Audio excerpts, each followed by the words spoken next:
ಪಿಶಾಚಿಗಳು! ಅಯ್ಯಯ್ಯೋ, ಪಿಶಾಚಿಗಳಿವೆ ಕಣೋ.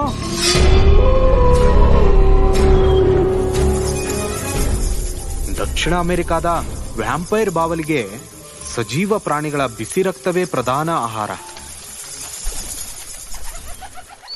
ತೇಜಸ್ವಿ, ಇವತ್ ನಾನು ನಮ್ಮ ತೋಟದಲ್ಲಿ ಯಾರು ಈವರೆಗೂ ನೋಡಿಲ್ಲದ ಒಂದು ಹೊಸ ಹಕ್ಕಿ ನೋಡಿದ್ದೇನೆ.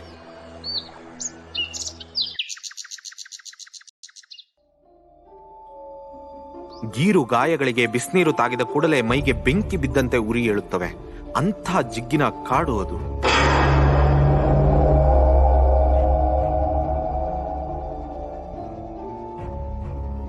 ತಾಯಿ ಜಿಂಕೆ ಹೋಗ್ತಾ ಒಂದೇ ಒಂದ್ಸಾರಿ ಮುಂಜಮ್ಮನ್ ಕಡೆ ತಿರುಗಿ ನೋಡ್ತು. ಅಯ್ಯ, ನಂಗ ಚೆನ್ನಾಗ್ ಗೊತ್ತಾಯ್ತು ಏನೋ ಹೇಳಿ ಹೋಗ್ತಿದೆ ಅಂತ.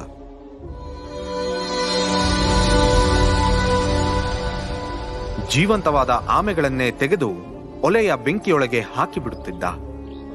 ಉರಿ ತಾಳಲಾರದೆ ಮೈಯೆಲ್ಲ ಬಿಸಿ ಬೂದಿ ಮೆತ್ಕೊಂಡು ಹೊರಗೆ ಬರುತ್ತಿದ್ದ ಆಮೆಯನ್ನ ಅವನು ಮತ್ತೆ ಬೆಂಕಿಗೆ ತಳ್ಳುತ್ತಿದ್ದ.